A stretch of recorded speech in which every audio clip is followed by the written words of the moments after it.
Anti-protagonist+no female led, sitting in front of Rhode, a scion with infinite gloves and a Stormwind Axe in hand, on the corpse throne, covered in the corpses of multiverse superheroes and supervillains.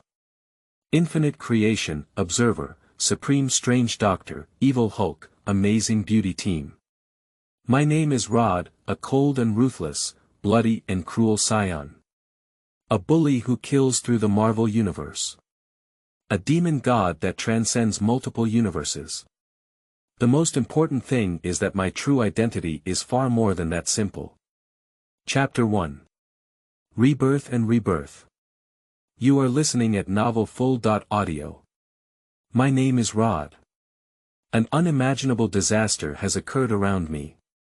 They are all crazy, each one has turned into monsters. I may also. I'm sorry I made a mistake, my memory was a bit confused just now. The high-dimensional world invaded my universe, causing the dimensional walls to shatter and the spatio-temporal storm to ravage the universe. The Earth I live on is swept away by a time and space storm, and all people are crushed into powder. I am no exception, but my soul unexpectedly flowed into another universe. However, due to the time and space storm, I have temporarily lost a part of my memory. All I know now is that I am a glorious and handsome intermediate scion warrior. I only need to carry out some patrol tasks every day, and when I have nothing to do, I will shoot artillery in the air with my scion female colleagues. Don't misunderstand. It's practicing qigong bullets. I have been in this world for several months now and feel that life is calm and comfortable. I really want to keep doing this until I die of old age. Got it.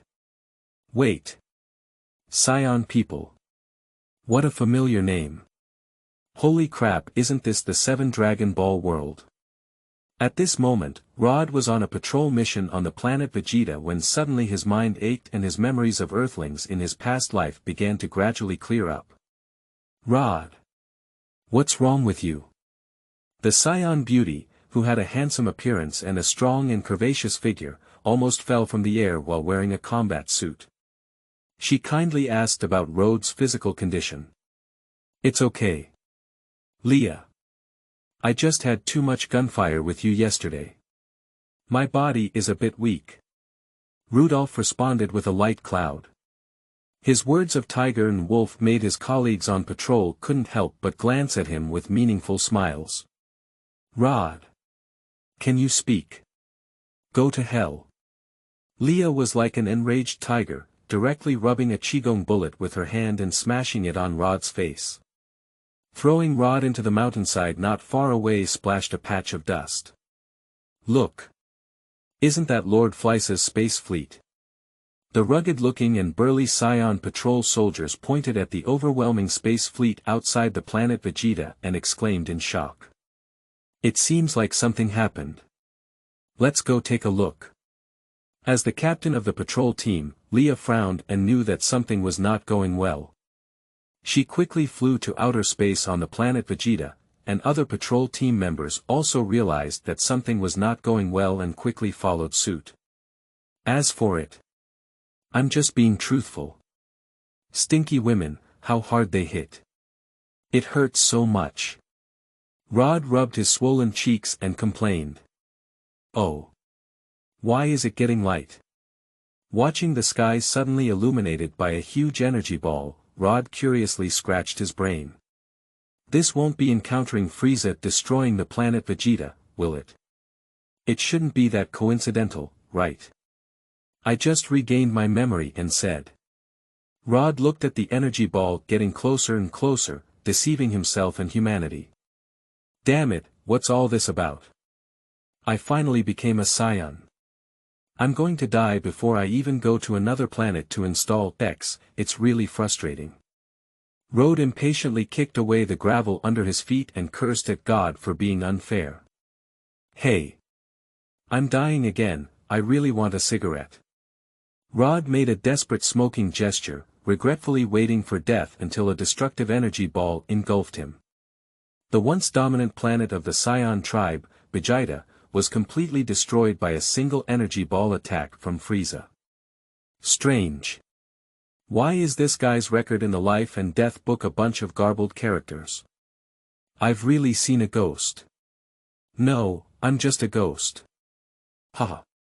A 5-meter-tall man with a face full of beard, a suit and leather shoes, sat in front of a tall sandalwood table, picked up the huge and heavy book in his hand, and repeatedly observed, occasionally mocking himself. At this moment, Rhode, lying on the ground, opened his sleepy eyes and looked around at the hazy and somewhat bewildered surroundings. Didn't I die? Rhode asked in confusion. As his gaze gradually became clearer, Rhode couldn't figure it out as he looked around at the strange scene. Well, you're dead. But I can't find any specific information about you, and you have kept your body. I guess you should be a righteous martial artist. So you can go find a place to practice first. The big and rough king of hell looked at the silly Rhode and thought he must have guessed correctly.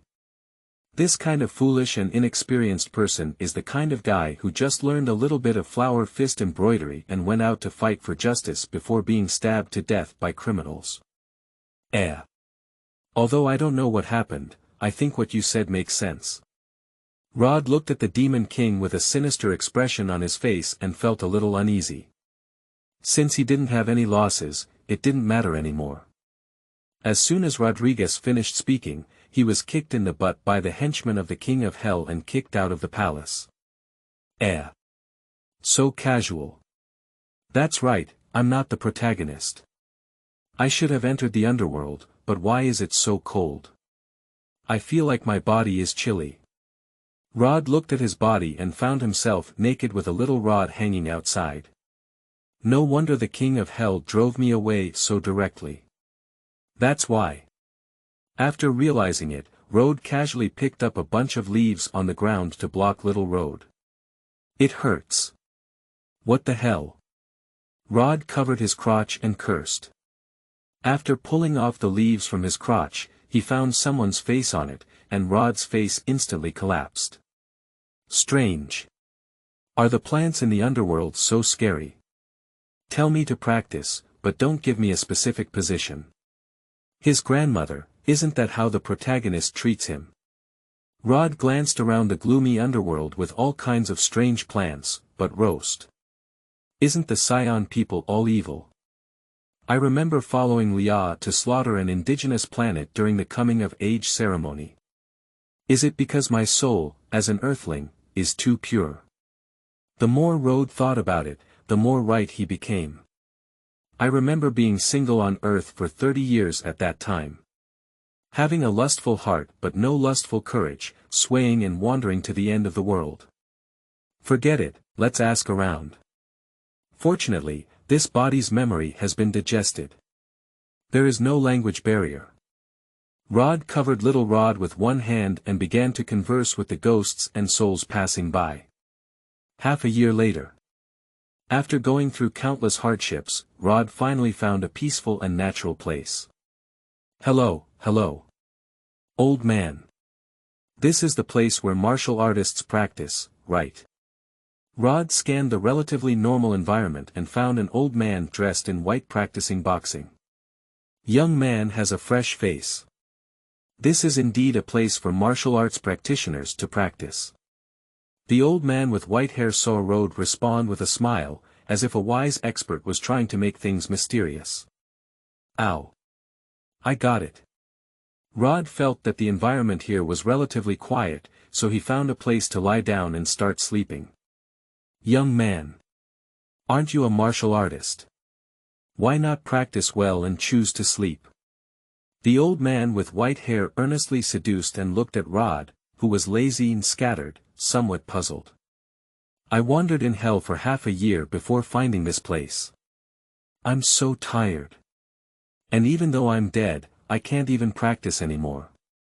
Can I revive even if I practice well? Also, I'm not a martial artist. Alright. If you want to practice, go ahead and practice. Don't bother me. Rhode waved his hand and stopped paying attention to the old man with white hair. Strange, his aura is very strong, but he is very unstable. He really doesn't seem like a martial artist. The old man with white hair looked at Rhode, who was in a state of disrepair, and after some thought, he no longer paid attention. After all, everyone had their own ideas, and he didn't need to worry too much. He has just arrived here and will need some time to familiarize himself with the surrounding environment. My name is Rhode. I was reborn, but it wasn't long before I died again. I have been wandering in the underworld for over a decade. I fight boxing with an old man named Sun Wukong every day, and when I sleep, I don't know what to do. Have I been like this all my life? Until one day, a Saiyan named Sun Wukong came to my side and saw that I was a Saiyan. He didn't agree and got into a fight with me. Later, he went to Snake Path to practice. Then came a dwarf and a guy with 3 eyes on his head, as well as a long-haired man with a scar on his face.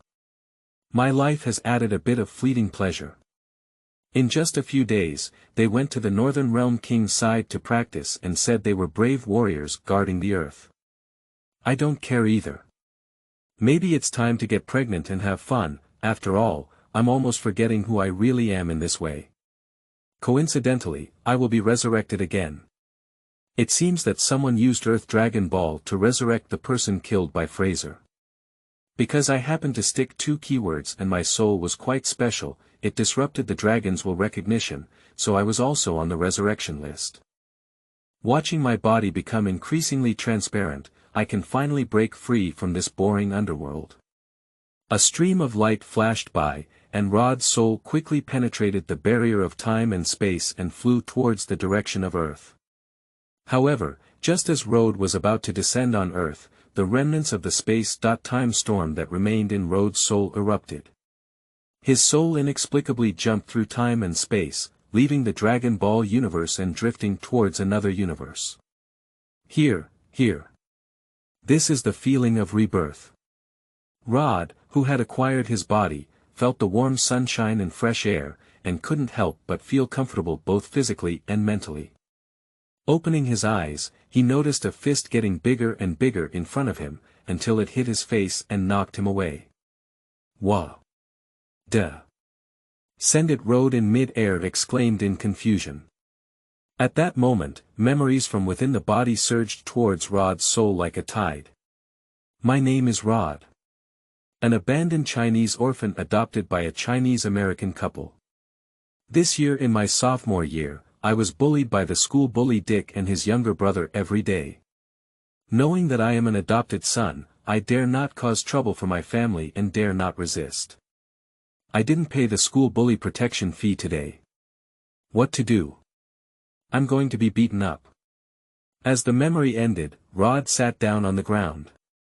A red bump bulged on the face. Rhode girl. Today I'll teach you a lesson. If you don't have any money tomorrow, you'll just wait to be stuffed into the trash can and kicked like a ball by us. Dick is a tall and famous rugby player in the school. I have a good chance of going to a prestigious school to receive a scholarship, but I turn a blind eye to his campus bullying of the principal. After all, in the eyes of the principal, Dick's future is a top student from a prestigious school, and this value cannot be compared to that of a poor yellow-skinned monkey like Rhode who goes to public schools. Chapter 2. How to quickly make money. You are listening at novelfull.audio. Who am I? Where am I? What happened? Rhode was stunned by Dick's heavy punch, and a slight concussion caused him to briefly lose his memory. Dick. What the hell are you doing? The graceful blonde woman in a long dress picked up Rhode, who was still in a daze, and accused Dick. Wow, girl. Don't be so hot-tempered. Rhode. Remember our agreement tomorrow.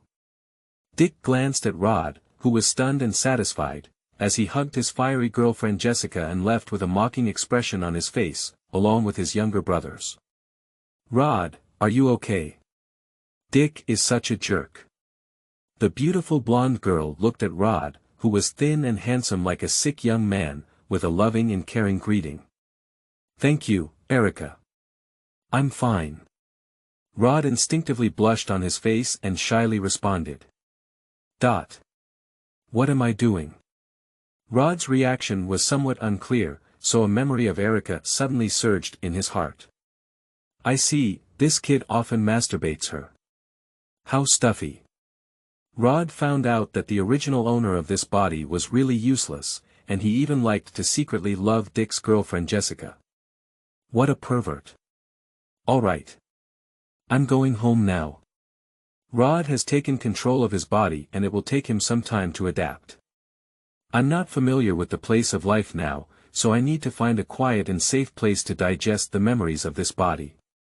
On the road, cars come and go, and most parents drive to pick up their children, while others walk back on their own.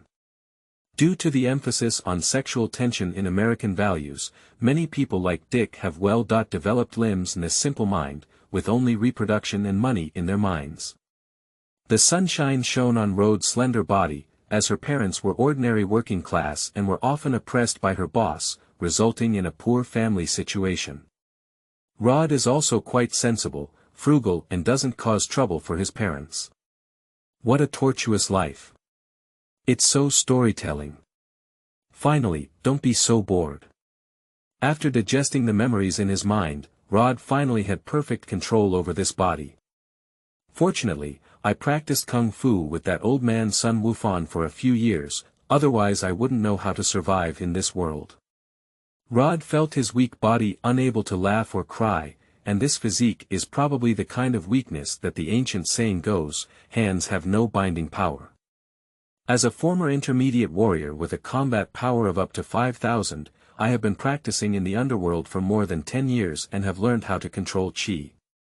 My combat power has also reached 8,000. But now this body is probably only around 0.6 points.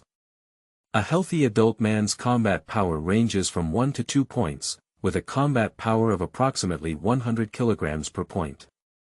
As he walked and thought, without realizing it, Rhode subconsciously led his body to his doorstep. A low house with patched walls. This house, which nobody admires, was taken down by Rhode's adoptive parents for only $5,000. The family saves money and earns $300 a week, which is $1,200 a month. This amount of money is only enough to barely sustain survival needs in the United States. Forget it, I won't go in. The cause and effect of my future life will not be something that this family can bear. Rhode stopped at the door, and the will from the original owner of the body was beginning to struggle. Accept your fate, kid. What's the value of living like a coward like you? I will fulfill your last wish. As soon as he finished speaking, Rhode felt his body loosen as if some shackles had been released, and his level of control over his body had increased significantly. It is now 2008, and the United States is in a thriving state. A large number of migrant workers are trying to become American citizens, and during this period, racial discrimination in the United States was also quite severe. That evening, on the rooftop of a secluded abandoned warehouse, a petite and thin boy sat cross-legged, his 5 hearts facing the sky as if meditating. I don't know if the old man Sun Wukong taught me how to feel angry is useful. At that time, I was idle and had nothing to learn, but now I will use it.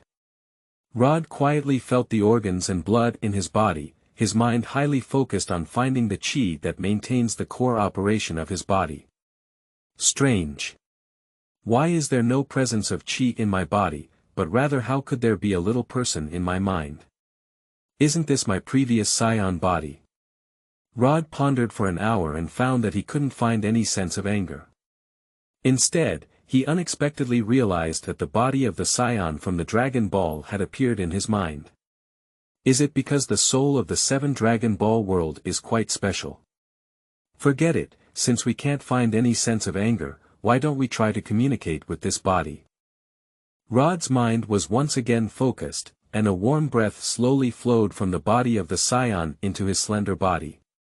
In the sea of spiritual consciousness, a strand of hair from the body of the scion also fell off and merged into the slender body, starting to fine-tune Rhode's genetic structure.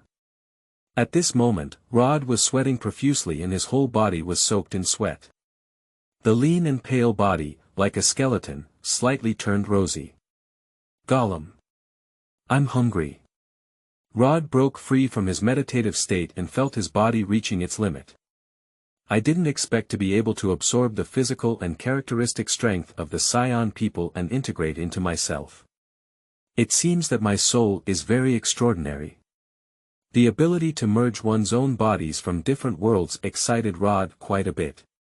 My strength is almost amazing now, but I think it's enough to deal with ordinary people.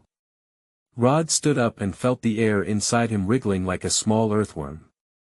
Now the physical combat power has reached 1 point, and with the addition of an explosive breath, it can reach 6 points in a short period of time. You should know that the impact force of bullets is about a few hundred kilograms, and the explosive power of 6 combat points has exceeded that of an ordinary person holding a hunting gun. It's time to go out and find something to eat. After thinking for a moment, Rhode put on his clothes, picked up his backpack, and poured out the books inside, revealing a sinister smile. Late at night, in the streets and alleys.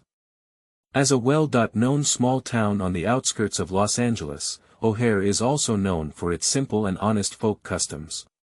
Occasionally, black guys hold pistols and knives to let some people who don't stay at night learn about the local culture. Tonight, a classic scene happened to happen in a small alley in the town. Hey! Madam!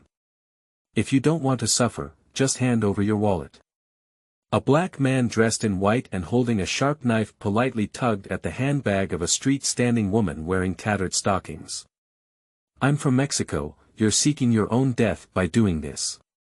Street girls are obviously covered by gangs, so they are not afraid of black guys. After all, this industry cannot continue without someone covering it.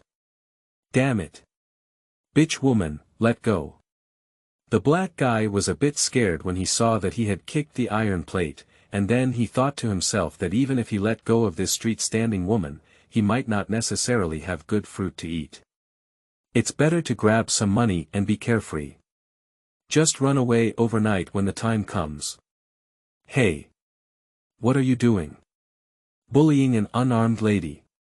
In the shadow of the dim light, a short boy over 1.5 meters walked out, looking seriously at the black guy. Where did the yellow-skinned monkey come from? Hurry up and go back to eat milk. Otherwise, we'll clean up together. The black guy immediately sneered when he saw that it was a short Asian, thinking it was some kind of expert who came to save the beauty. He turned out to be a stunned young man. How can you scumbags be so called and called? It's not polite at all. Rhode was a bit angry at this moment, and the arrogance in the genes of the Saiyan could not bear this humiliation. Damn the yellow-skinned monkey, are you looking for death? The black man walked towards Rhodes with a short knife and needed to show him some color. Rhode stood still watching the approaching black man with a knife, his face unchanged. As soon as the black man approached Rhode, he swung a punch. Bang! A dull thud sounded, which frightened the woman standing on the street. Oh! Oh my goodness, you beast! How could you do such a thing to a child? Although the street-standing woman is in the mud, she also has a certain conscience. I can't bear to see a nigger doing such a thing. Damn it, it's so dirty. A crisp voice rang out, and the black boy fell to the ground in response. The rectus abdominis muscle below his chest ribs was torn open, and a large amount of blood kept flowing out. At the moment when the black man just swung his fist, Rhode concentrated his energy on his index and middle fingers and quickly stabbed the muscles below the black man's chest without rib protection, instantly piercing them. Rhode fell and the blood on his hand pounded on the black guy, taking out $200. What a poor guy. Rhode looked at the increasingly weak black man and ignored him, but instead turned to the street-standing woman who was stunned. Madam. As a reward for the hero's rescue, all you need to do is give me your wallet and the money inside. Rhode looked at the tall and seductive woman standing on the street with a smile, and privately, a piece of black guy's clothes wiped the blood from his fingers. Here's your wallet. The street-standing woman threw down her wallet and ran out of the alley without looking back, while Rhode did not intervene. It's really impolite not to say thank you. Rhode shook his head helplessly as he watched the street-standing woman flee in a hurry. Oh, $500, that's pretty good. It's much stronger than that nigger. Rhode searched his wallet and took out $500, then threw it in the face of the black guy and left the alley without looking back. In the empty alley, a black man dressed in white clothes, stained red with blood, lay on the ground groaning in pain. As the blood flowed more and more, his pupils began to gradually dilate. He also ended his sinful life. Chapter 3. Shi Hai Sai. You are listening at novelfull.audio. Late at night. Except for some 24-hour supermarkets, Maid-en-Glau, and some sex toy stores, there are hardly any places with lights on the streets of Howie Town. At this point, Rhode was already starving, and the Saiyan people were a very appetizing race. The current body only integrates a small portion of the Saiyan people, but their demand for food has also increased significantly. Eat McDonald's, after all, it's high in oil, fat, and calories. It's cheap, delicious, and resistant to hunger. Rhode didn't hesitate to choose to eat McDonald's between the supermarket and McDonald's. Pushing open the glass door, there are neatly arranged and not very clean standard tables and chairs inside. A relatively young woman with black hair tied in a ponytail, dressed in work clothes, was bored chatting on her phone. It's so late, how could anyone still come? The waiter reluctantly put away his phone, feeling very unhappy but still showing a standard polite smirk on his face. Sir, may I ask what I need? The waitress looked at the skinny Rhode with a puzzled expression. It's too uninteresting for such a little boy to come out and eat McDonald's alone so late. Let's start with a Big Mac package. This time, Rhode plans to honestly pay. After all, it's better to keep a low profile now that his strength is weak. After all, McDonald's has surveillance cameras and is owned by everyone, so hardly anyone dares to rob McDonald's. Okay. That's a total of $10. The waiter skillfully operated the cashier and waited for Rhode to make the payment. 9 more packages. Rhode thought for a moment and decided to tidy it up. He didn't want to throw a bunch of change into his hands. Half an hour later. After finishing a Big Mac set meal, Rhode felt unsatisfied and left with the packaged meal. A busy and anxious waitress wiped the sweat off her forehead and found out that Rhode had not given her a tip. Goddamn brat. Don't let me meet you. The waitress stomped her feet in anger, busy half the night without even a tip. Ah, cut. Strange, it's not cold either. Why did you catch a cold? This body is too weak. Rhode rubbed his nose and took out a giant hamburger from his packing bag, nibbling on it. As a large amount of food was poured into the stomach, Rhode's stomach secreted gastric acid, which could quickly convert food into protein and energy, thanks to the genetic support of the Saiyan people. Instantly dissolve half of the burger that an ordinary person would need to consume hours of. The next morning, Rhode stretched lazily on the rooftop of the abandoned warehouse. Watching the small town full of birds singing and flowers fragrant, I secretly made up my mind to make a big deal with myself in despair. In this capitalist society, money is the truth. It's not feasible for someone like myself who doesn't have any skills to take the right path. Only by burning, killing, and looting can wealth accumulation be quickly completed. After all, this is the truth beneath the surface prosperity of human civilization. May I ask which powerful country was not established through war? The truth of the world is the law of the jungle. It used to be like this, and now it's the same. Robbery also requires a tone, as the recent Mexican gang's drug smuggling crimes are unforgivable. I should confiscate and keep their illegal income. Rhode's mouth curled to reveal a sinister smile, but he still had to develop for a while before that. Yesterday, the strength had already adapted, and after eating 10 portions of the Big Mac, the physical combat power was about 1.5. We can continue to absorb the physical strength of the Saiyan people. At this point, Rhode's body was already small and muscular, and with the blessing of Chi, he had a normal combat power of over 1.5. Equivalent to an adult who frequently exercises. Rhode sat cross-legged, with his 5 hearts facing upwards. A warm current flows from the mind into the body. Chi changed from a single earthworm to 2, and 2 Saiyan people's hair fell from the sea space, 2 of which merged into Rhode's lean body. Nowadays, with the explosion of Chi, it is possible to reach a combat power of 12 in a short period of time. It should be noted that a punch at 12 combat power is comparable to the power of a single bullet from an AWM sniper rifle. Enough to smash a muscular fitness champion. It's close to the combat effectiveness of the US team. Shoo. Rhode was steaming hot all over, and his whole body turned red like a cooked shrimp. Gollum. The sound of hunger echoed again, and Rhode felt it was time to go eat another McDonald's meal. The morning maid Anglao has completed the shift change, with a few more capable and short-haired waiters. They quickly carried out cash register and vegetable preparation work, even in the face of huge crowds without any nervousness or panic. "Sir, what would you like to order?" The tall, thin, and sharp young male waiter looked at Rhode, who was only 1.5 meters tall, with a kind smile on his face.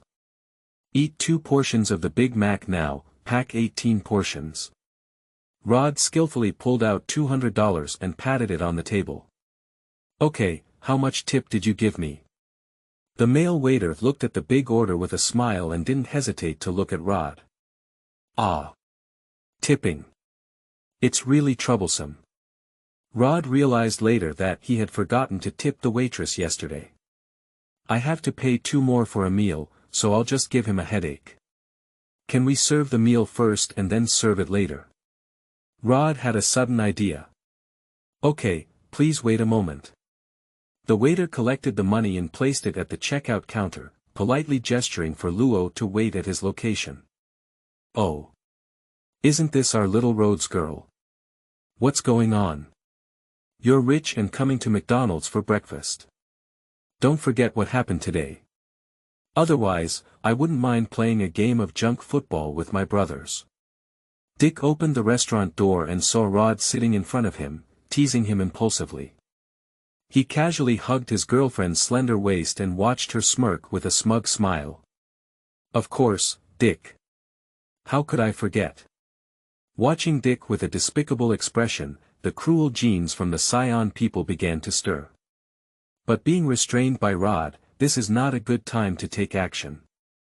Once he has digested this batch of giants and absorbed some physical strength from the Saiyan people in the sea of consciousness, his plan can slowly unfold. "Sir. This is your meal." A waitress placed 2 Big Mac combos in front of Rhode and immediately left to continue her busy schedule. "Oh. Such a big guy eating 2 servings of Big Mac, isn't he trying to hold himself to death? Ha ha ha, the dead dwarf is so edible." Dick laughed mockingly as he watched Rhode, and the little brother next to him also made a lively mockery. "I hope you can still smile so happily when the time comes." Rhode pretended to smile calmly and took a bite out of the hamburger to eat. In less than 2 minutes, 2 sets of Big Mac burgers were swallowed by Rhode, and a large amount of stomach acid dissolved food turned it into energy and protein to supplement the body. "Sir, all your meals are ready." A male waiter struggled to place 18 Big Mac combos in front of Rhode. So many giants are piled up as high as a person. "Shit. This yellow-skinned monkey is spending my money recklessly." Dick frowned as he looked at Rhode, who had spent so much money on the Big Mac, knowing that he was going to strip him of his clothes and take away all the money he had on him today. All this fuss over Rhode suddenly made him feel bad. "Okay, this is your tip." Rhode looked at Dick, who was not in the right situation, and then an idea came to his mind. Rhode took out $100 and put it in the waiter's hand, then picked up 18 portions of the Big Mac and ran towards the restaurant. "Follow up. Surround him." Dick's eyes widened when he saw Rhode casually pulling out $100. Rhode went out early, and Dick followed with his girlfriend and little brother. Rhode ran on the sidewalk with a large number of hamburgers, and the people around him cast strange glances. Dick and his little brother followed closely behind, circling around until they finally arrived at a small alley. Haha! This dead dwarf is seeking his own way. Forcing himself into the alley. How dare you spend my money recklessly? You're really looking for death. I'll teach you a good lesson today. Dick gestured to the boys to block the exit of the alley and twisted his neck to make a crisp sound. Dick, you're really gentle. I'm different. I'll crush and remove your hands and feet, pull out your intestines and strangle them around your neck, and finally twist your head off to kick a ball. Rhode's eyes became bloodthirsty, and the cruel factor from the genes of the Saiyan people was restless. As the Saiyan people who invade planets and enjoy fighting and killing, they are essentially synonymous with evil. What are you talking about? Damn yellow-skinned monkey. I broke your leg. Dick was so frightened by the gaze of Rhode that he ran towards him and kicked him in the chest. Rhode put down the hamburger in his hand and also lifted his foot to kick it over. Under the explosion of chi, the power of 12 points of combat power was overwhelming against Dick, who had a combat power of around 1.7. With both feet in opposition, Dick's leg instantly fractured at a strange angle. Bone fragments pierce through the skin membrane of the calf and are exposed to the outside. Ah! Ah! Dick sat on the ground, watching his deformed legs scream in pain and fear. Ah! Dick's girlfriend Jessica screamed in fear. The younger brother on one side was so frightened that he widened his eyes and dared not step forward when he saw Rhode cruelly kick Dick's thigh. Dick! Dick! Today I want you to enjoy the joy brought by pain. Rhode gently pressed on Dick's broken right leg and forcefully pulled off his thigh in Dick's frightened gaze. In an instant, blood gushed out like a fountain. Dick was frightened and fainted. The other guys were so scared that they scattered and ran away, afraid to take a glance at the devil, Rhode. A warm breath enveloped Dick's pulled-out thigh wound and stopped the massive bleeding. Brother, our game has just reached 1/6. Ha ha ha, ha ha ha. Rhode laughed cruelly, mesmerized by the pleasure of killing creatures from deep within his genes. Luo. Duh. Please. Please let me go. Dick, who had just passed out in pain, was awakened again. Looking at Rhode's cruel and ferocious expression, he trembled with fear and begged for mercy. That won't work. I just started enjoying it. Rhode patted Dick's lost face and let out a demonic murmur. Chapter 4. Arrest and Imprisonment. You are listening at Novel Full.audio. It's too boring to kill you now. Your friends have also seen me do bad things. I'll come back to you in a while. I prefer installment payments. I'm in the abandoned warehouse on West Street. Rhode stood up and gave Dick a mocking look. He picked up the food from the ground and left the alley, tormenting his prey for a while before enjoying it. The plan has started. Before leaving the alley, Rhode glanced at the peaceful and bustling town with a meaningful smile on his face. Ojai Town Police Station. A dozen or so slightly chubby police officers were eating snacks, drinking coffee, and chatting at the moment. Various files are randomly placed, and from time to time, gang members are released on bail. Do you think the black man from the Deloitte gang died from robbery, which could lead to a big battle between the two gangs? The plump white police officer bit a donut and looked at the female police officer recording information on the computer. I don't know, Locke, just let them go and bite the dog. Let's just make a living and not be too serious. The female police officer glanced at Locke, who was plump on the side, and said nonchalantly. Tracy, our police station's crime-solving rate has been a bit low lately, and there haven't been any major cases. So this year's subsidy will be less. Locke looked at Tracy, who had been recording carefully, feeling a bit disappointed. Recently, he was interested in a car that happened to have some money flaws. That's right, guys. That's the truth. But the criminals here are all those gangs. We can't afford to provoke them. A well-proportioned white detective approached with coffee in hand, as there was no scattered work to do and the police station had been very idle lately. Dingling, dingling, the phone rang, and Tracy immediately picked up the phone to answer. Hello, O'Hare Police Department. May I ask for your help? Tracy felt helpless when she answered the phone. Usually, on the phone, either Mrs. So-and-so's cat was lost, or some drunken thugs were talking nonsense. Officer. We've encountered. It's that. Someone's going to kill someone. Dongjia Alley, ***** Street Alley. The voice from across the phone seemed to be speechless and unsure of how to describe the process. Madam, please speak slowly. Is this ***** Street? Tracy heard that the person on the other side was not a gang fight, but rather a conflict that led to the case. This type of case is easy, simple, and has good performance.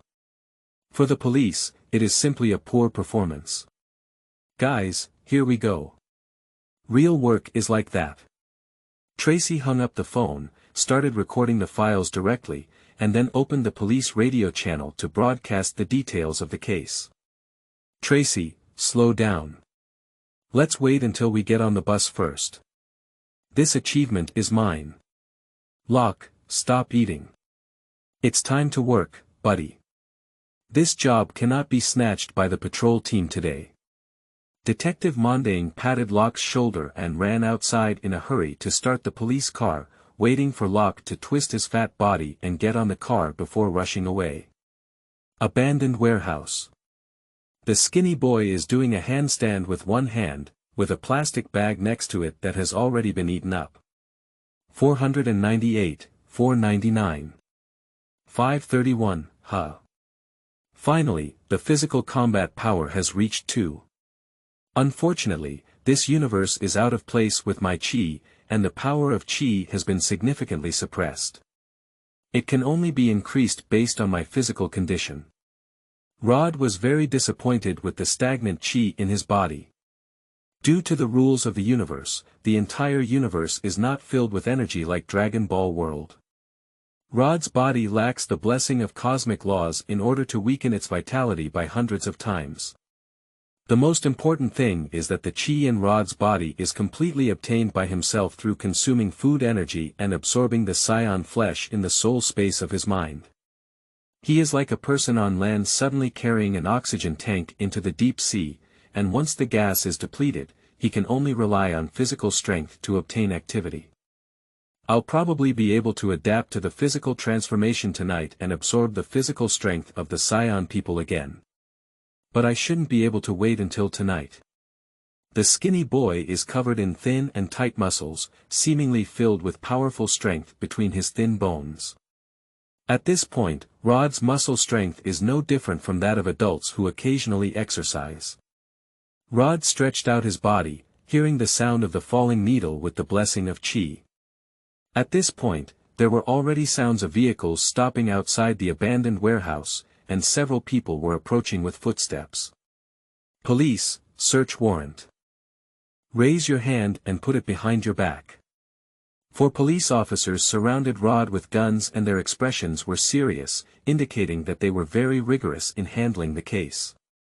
Rhode raised his hands and turned around, allowing the police to handcuff him upside down, before being taken to the police car by the well-proportioned Detective Mondang. Just leave this matter to our patrol police. You're really proactive in your work. The patrol officer felt very aggrieved as he watched Mondang come over for no reason and make a move. It's our duty to serve society. I won't disturb your patrols anymore. Mondang didn't say much and drove away in the police car. After all, this case comes with a small bonus. Kid, I'm curious how you managed to take off one leg of a young man as strong as a cow. Mondang looked at Rhode, who was as thin as a monkey in the rearview mirror, and was curious. She felt that the statements of those high school students had obvious bragging elements. I took off his leg, but it's not impossible for you to watch it again. I have to wait until I come out of the juvenile detention center. Rhode casually leaned back in the back seat, gazing at the scenery outside the window with a calm and relaxed heart, completely devoid of the nervousness of being about to go to jail. What a arrogance! Mandine looked at Rhode's performance and felt a bit unhappy, thinking to herself that these yellow-skinned monkeys were really trying to kill him. Quickly, Rhode was taken to the detention room of the police station and imprisoned in a cold cage. There is also a black guy wearing hip-hop and dirty braids inside. Wow! Little brat. Did you get caught selling your butt? You look good, give me a message and I can cover you up. The black guy leaned his head in front of Rhode and pretended to be ferocious, trying to scare him to satisfy his vanity of evil taste. If you can't speak, stop talking. Rhode's eyes were cold, mocking the black boy.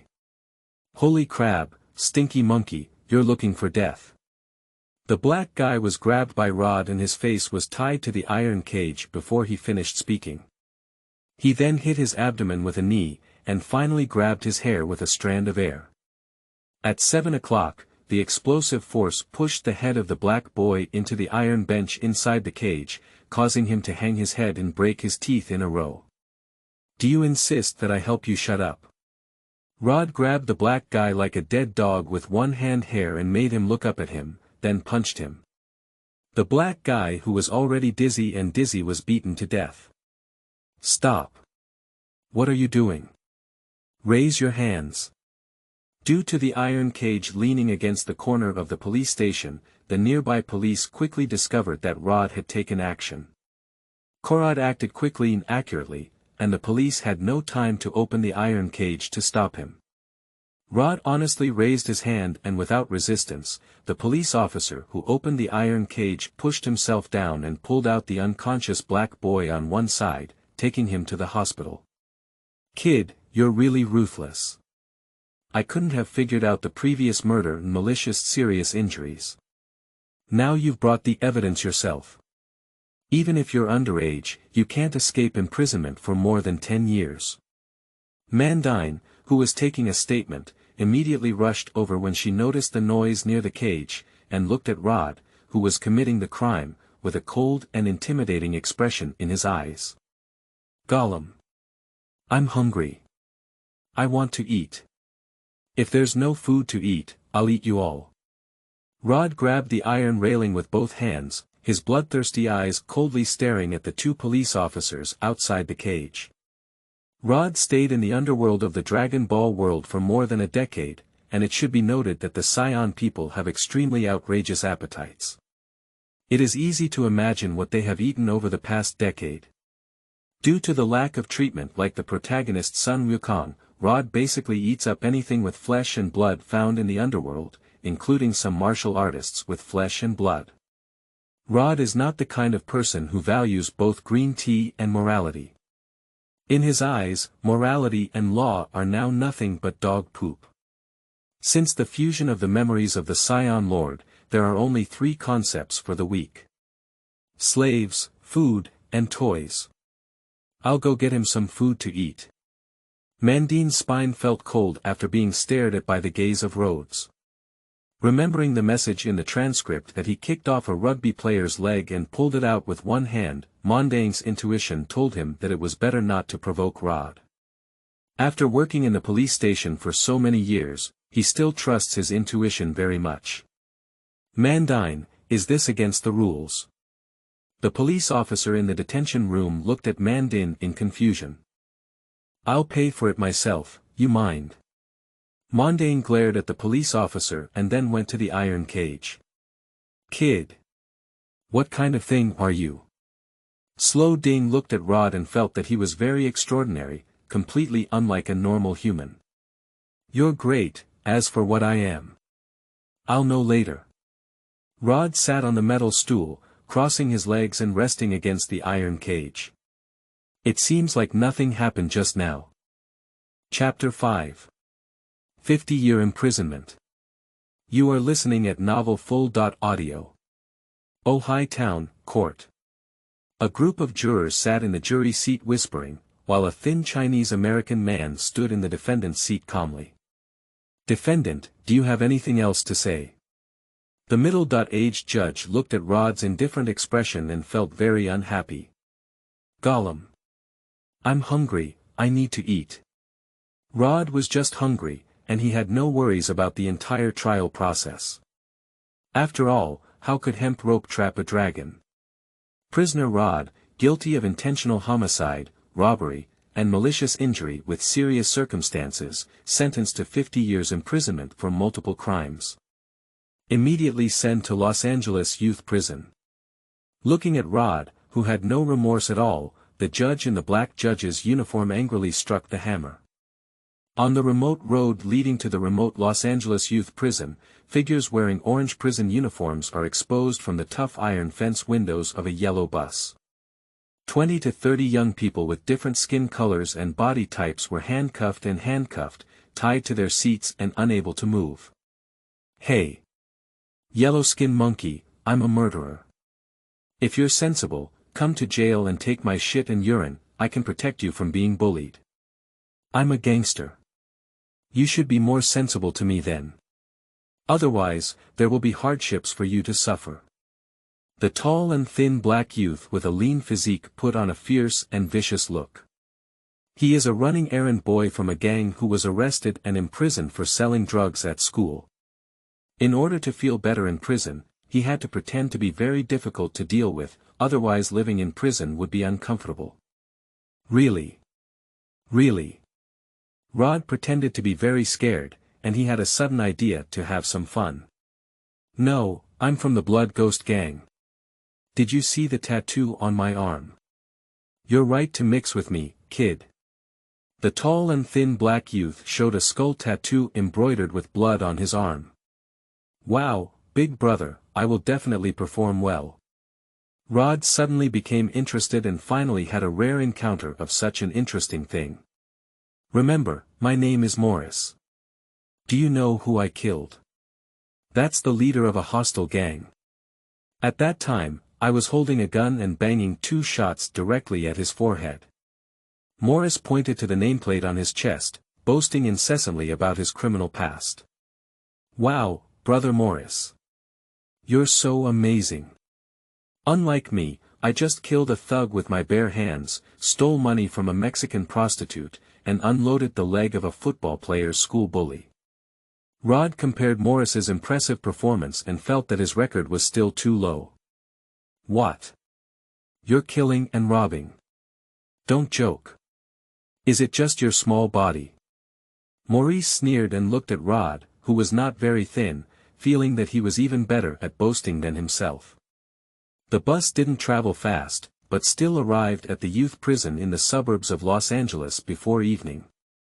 As the prison guards opened the iron fence door, the bus drove into the juvenile prison. The 4-meter-high fence separates the playground inside the prison into 2 pieces, with a metal fence walkway in the middle that passes over people. The newly arrived juvenile delinquents timidly walked towards the prison door one by one under the gaze of the old juvenile delinquent. Hey, why is there a yellow-skinned monkey inside this time? I will play with him well then. The plump black youth forcefully slapped on the iron fence to intimidate Rhode, while also giving himself a neutral stance among these new prisoners. Morris, who was originally tall, thin, and proud, saw the 3 big and 5 thick fat black youths as if wilted cucumbers and dared not make a sound. Hey! Be careful, chubby guy. My boss is Morris. Morris from the Blood Ghost gang. Rhode kicked the chubby black man's iron fence with a single kick, which startled him. Hey! Stinky kid. Don't cause trouble for me. The prison guard shouted directly at Rhode with his baton. Cut it. Morris, right. Yellow-skin monkey, when I break your boss's leg, you'll know that your backer is not even a fart in my eyes. The black chubby man looked at Rhode fiercely and spoke harshly. Siete, what is this stinky kid doing? It's over. What should I do? How could my small body be beaten by this bear-sized monster? At this moment, Morris covered his nameplate with a bitter and worried expression in his heart, trying his best to cover himself. Soon today, This group of juvenile offenders who had just arrived in prison were taken into the prison's examination room. Under the urging of the prison guards, they have just arrived at the juvenile prison to start searching and registering information for the juvenile offender. Jerome, 16 years old, maliciously harms others, serving a 2-year apprenticeship. The strong and slightly bellied white prison guard looked at the files in his hand, arranging a queue of juvenile offenders to come forward for examination. Jerome is a skinny white young man who stripped off his clothes and revealed his soft and flaccid skin. He was searched by an ordinary prison guard with a metal detector. After checking and finding no problems, he was asked to follow another chubby prison guard with clothes to the invigilator to choose a bed. Next. Morris, 17 years old, drug trafficking, theft. 8 months imprisonment. The tall and thin black youth Morris stripped off his clothes to reveal his lean body, looking somewhat malnourished. After checking for accuracy, he was signaled by the prison guard to wait for his fellow inmates, and the two of them entered a prison together. Next, Rhode, 17 years old, intentionally kills, maliciously harms others, robs, and is sentenced to 50 years in prison. Wow, are you so muscular? The prison guard glanced at Rhode, who looked a bit malnourished and was only 1.5 meters tall, and was surprised. You should know that in the United States, juvenile offenders are usually held until 18 before being released. Only some particularly heinous juvenile offenders are directly sentenced to long-term imprisonment and then transferred directly from juvenile detention centers to real prisons. Rhode ignored it and honestly took off his clothes for inspection, giving his fellow inmate Morris a frivolous look when he arrived. Woo! Morris swallowed a mouthful of saliva, his back feeling a bit cold, and he felt that these 8 months might not be easy for him. The prison guard stuffed bedding and toiletries into the hands of the two, and then led them to their own cell. The prison door opens in a small space of 2 by 5 with only 10 square meters, with only a toilet and a sink inside. On the left is a double bunk over 1 meter wide leaning against the wall, barely enough for the two to walk around. On the right are 2 stools for 2 people to place toiletries. You have 2 hours to tidy up and gather for dinner when it's time. The prison guard watched as the two of them walked into the cell, closed the door, locked it, and left slowly, whistling. Hey, Boss Morris. Are you saying it's true that you're covering me? Rhode threw all his belongings on the upper bunk, while he sat down on the stool with his feet raised on the lower bunk. Hey, Rhode. You know. I'm from the Blood Ghost Gang. The boss deliberately bribed the judge to give me a light sentence in order to help me reduce my sentence, so what I said before was true. Maurice pretended to be calm at this moment and was still arguing for himself. I believe you, Morris, but as the boss, it's not too much to help me make the bed. Rhode's gaze signaled for Morris to lay his upper bunk, and he also gave Morris some face on his lips. Hey, Rhode. You're right. As the boss, help me make a bed. What's wrong? Morris breathed a sigh of relief and quickly climbed up to the upper bunk to wake up Rhodes, helping him fold his blankets and putting his toiletries on the sink. Rhode, I want to make a bed. Can you let your feet down? Morris looked at Rhode, who had his feet resting on the bed, with a puzzled expression on his face. No way. Rhode glanced at Morris and refused directly. It's okay, as the boss, we need to take care of our little brother's emotions. You keep sitting, I'm not in a hurry to make the bed while I wait. Although Morris was angry, he thought of himself being with a heinous murderer and felt that taking a step back would only last for 8 months. After a few minutes, Rhode also felt a bit bored. So he flipped over to the upper bunk and sat cross-legged to begin meditation, while Morris quickly started making the bed, afraid that Lord, the little ancestor, would suddenly find fault with him. As Rhode's spirit communicated with the physical body of the Saiyan in his mind, a drop of Saiyan blood dripped from his fingertips and merged into Rhode's physical body. Shoo!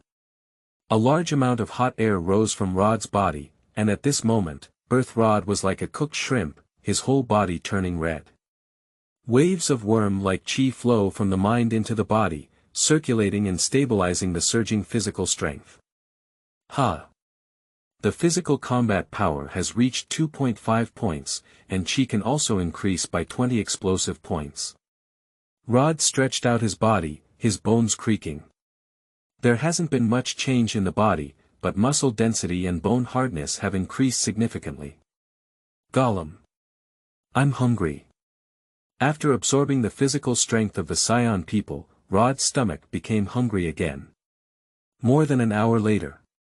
Dingling, dingling the meal bell rang, and one by one, the prison guards walked into the prison hall and opened the cell door, allowing the juvenile inmates to line up and prepare to eat in the cafeteria. Chapter 6. Prison Storm. You are listening at novelfull.audio. Some notorious juvenile delinquents gather here in the Los Angeles juvenile prison. 5 p.m., dinner time. Teenage inmates wearing orange prison uniforms lined up in long queues waiting for the chef to serve their meals. Hey, yellow-skinned monkey, enjoy this last dinner with you, boss. The chubby black man, who had just finished serving his meal, deliberately came to Rhode and stared at him. After making a gesture of touching his neck with a knife, he left with his followers, and the nameplate on his chest was engraved with a picture. Morris, what should we do? Rhode pretended to be afraid and patted Morris, covering the nameplate and face in front of him. Rhode. Don't joke with me anymore. Can't I admit my mistake? I'm just an errand runner. Please let me go. Can't I be your little brother? Morris's face turned into a mask of pain, and being with this murderer was already scary enough. Now I have to deal with someone who seems to be a prison bully again. If I had known earlier, I wouldn't have pretended to be X. That's not possible, Morris. You're the boss who's going to cover me up. As a high-ranking official of the Blood Ghost Gang, you should give him some color to see. Rhode looked at Morris trembling with disgust and found this guy really interesting. Alright, my boss, let's talk after dinner. Maurice was both irritable and afraid, unsure of what to do for a moment. But at least fill your stomach before we speak. Rhode thinks he really needs to eat first, he's so hungry now. When it was Rhode's turn to cook, the fat chef just casually added some pork, bread, and pasta on Rhode's plate, along with an orange. Hey! Who's eating enough of this? Rhode frowned as he looked at the food on the plate. In fact, he was a very easy-going person, but the premise was that he had to eat enough. Otherwise, he wouldn't know what he would do. This is the rule, that's all everyone has. And, have you, this monkey, eaten so much? Ha ha ha, the fat white man looked at the skinny Rhode and sneered. Is that so? Rhode's gaze turned to the prison guard on the side, realizing that the guard had not paid attention to him.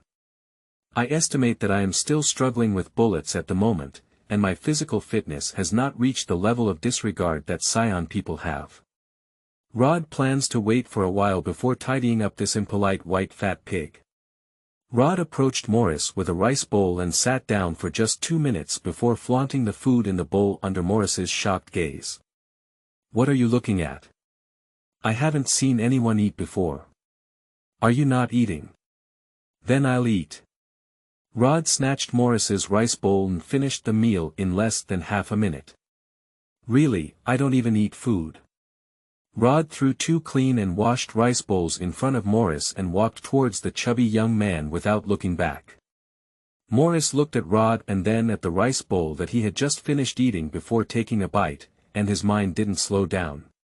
Hey, dead black pig. Eat your horse.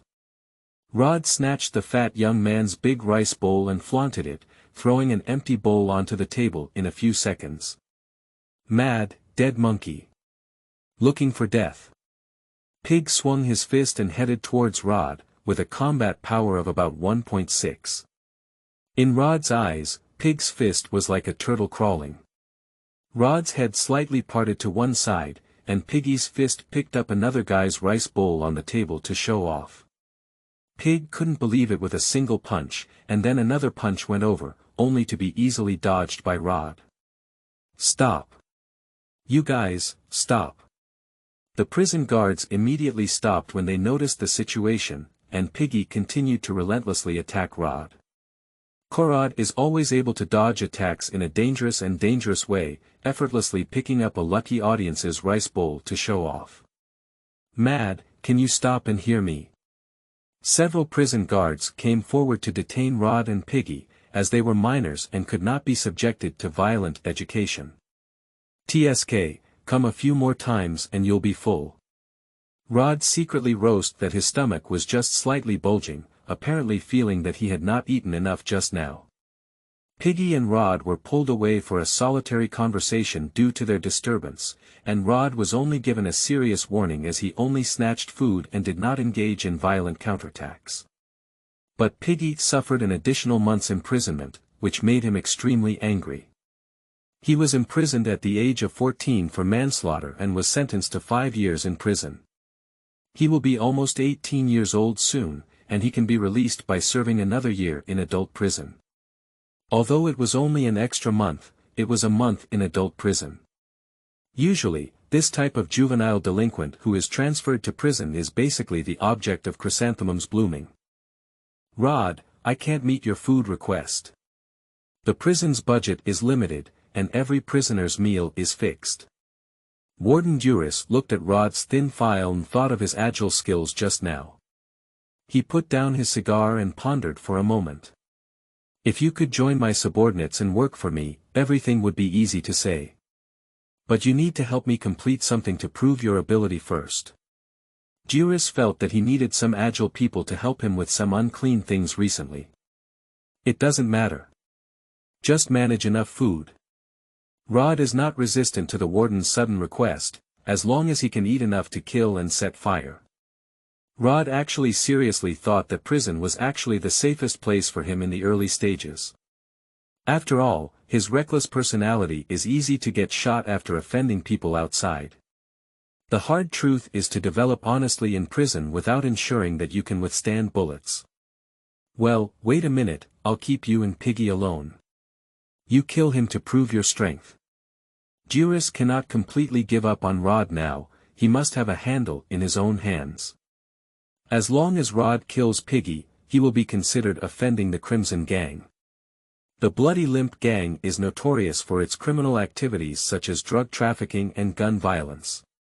This gang was founded in Los Angeles, California in 1960, and its members are mainly young people of African descent. They often maintain their territory through illegal means, intimidate and attack hostile gangs, and often carry out malicious attacks on innocent bystanders, resulting in countless casualties and deaths every year. Therefore, the Blood Lampede Gang is also famous for its brutal behavior. Piggy is one of them, and once Rhode kills Piggy, he becomes enemies with the Bloody Limp Gang. Duras only needs to wait for Rhode to complete the task he has given him, and then wait until he reaches adulthood to send him to a real adult prison. At that time, there will naturally be people with blood-colored cripples cleaning the door for Duras to eliminate witnesses. Sure. Rhode looked at Duras, although he didn't know what kind of scheme he was up to, it didn't matter. He has just turned 17 years old and has over a year to develop. He is confident that he will achieve a physical combat power of 100 in this year. At that time, all the conspiracies and schemes of these ants-like humans can be completely shattered with a pair of iron fists. Soon, under Duras's arrangement, Rhode was taken to Piggy's cell and locked up alone with Piggy. Wow! Isn't this a yellow-skinned monkey? Piggy looked at Rhode's arrival and mocked him provocatively, as the prison guards didn't leave and just started talking. Black pig. Cherished the last few minutes of being alive. Rhode looked meaningfully at Piggy as if he was looking at a dead person. You two are causing trouble, otherwise you'll go into the small black room. The prison guard glared fiercely at Rhode and Piggy, although he didn't know why the warden had locked them up together, he just had to obey the order. Dead monkey. Now you have nowhere to hide, right? I'm going to kick your shit out. Piggy approached Rhode mockingly, he couldn't wait to kick out all of Rhode's feces. the person in the way has left, and now I'm going to kill the pig. Rhode watched as Piggy twisted his neck and made a crisp sound, a wave of evil energy rising from his body. His eyes were as cold as a knife, with a piercing cold gleam. Damn it! The dead monkey will die for me. Piggy was so scared by Rhode's cold glance that he started to feel scared. He was afraid of a skinny monkey-like person, and it was a kind of humiliation. He directly punched Rhode in anger and embarrassment, while Rhode unleashed a burst of explosive energy and punched Piggy with the same punch. The black and white fists collided. Click it. The crisp sound of bones breaking sounded, and Piggy felt as if his hand had been hit by a bullet. At this moment, Rhode's punch weighed a whopping 1,500 pounds, hitting Piggy's fist like a cannon hammer hitting a watermelon. Pig's hand bones and arm bones were instantly shattered by terrifying force, with one arm hanging down on his shoulder like mud. The pain that tore apart his soul surged into Piggy's heart. Ah! Ah! Piggy looked at his deformed arm in pain, afraid to sit on the ground and howl. Watching Rhode was like seeing some terrifying monster, his eyes wide open and his whole body trembling.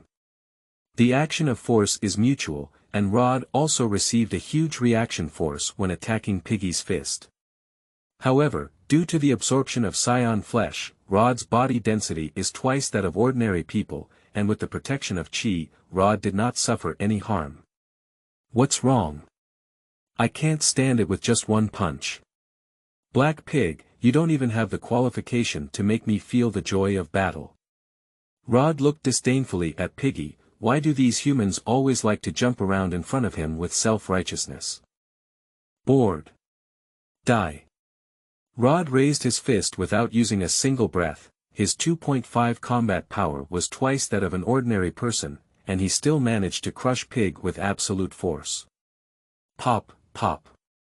Rhode's fist made a dull sound as it hit Piggy's face, although not as shocking as the bone-shattering punch just now, but with a strong sense of impact.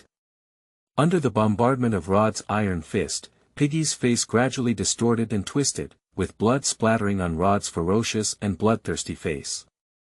At this moment, Rhode is like a demon in hell. Finally, Rhode tore off Piggy's clothes and wiped his fists covered in broken bones and flesh, sitting on the bed with his legs crossed and whistling leisurely. On the ground, a thick and foul-smelling pool of fresh blood spread, and Piggy became a fat and shapeless corpse with a blurred head, lying in a pool of blood. Chapter 7. Prison Black Fist. You are listening at novelfull.audio. In the luxurious and spacious warden's office, Warden Duras held a cigar and twitched at the corner of his mouth as he watched Rhode wolf down food piled up as high as a hill in front of him. Rhode, your appetite is quite strong. Duras watched as the food disappeared in an instant, feeling that he should have encountered a monster. Rhode, who was short and monkey-like, surprisingly had a larger appetite than 10 adults.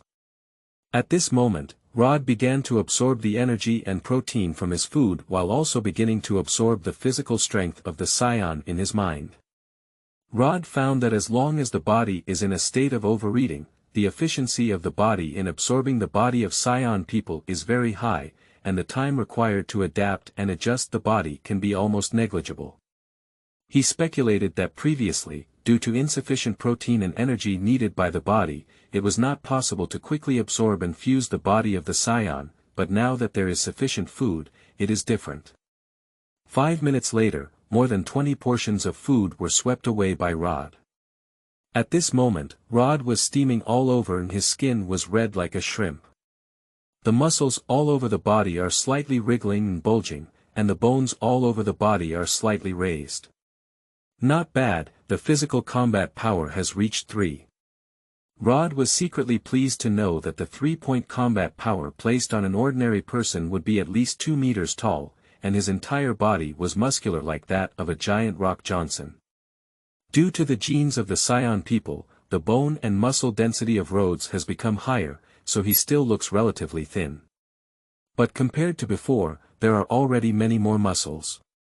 Alright, Mr. Warden. Thank you for dinner. In return, I will complete the task you gave me.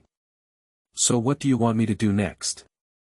Rhode elegantly wiped his mouth and made a polite appearance, as if the person who had just wolfed and looked ugly was not himself. Have you ever heard of prison black fists?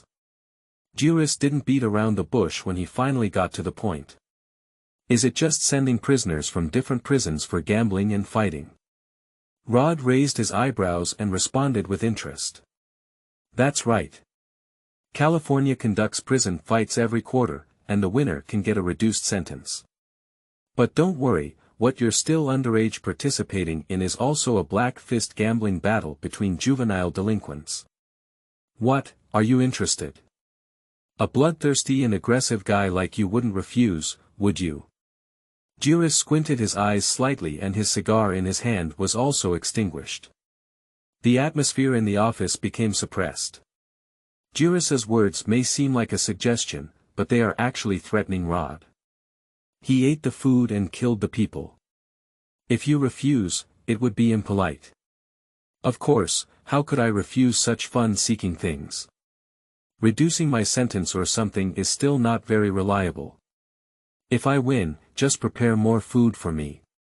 Rhode didn't know what Juris was thinking. Even if he won and transferred to adult prison later, he would become a new warden and all the agreements would be invalidated. Juris just casually said that he naturally wouldn't take it seriously. Very good, hello, get ready. I'll write an application and arrange for you to be in a room where you can train in a few days. Juris saw that Rhode was so knowledgeable about current affairs and his mood instantly brightened.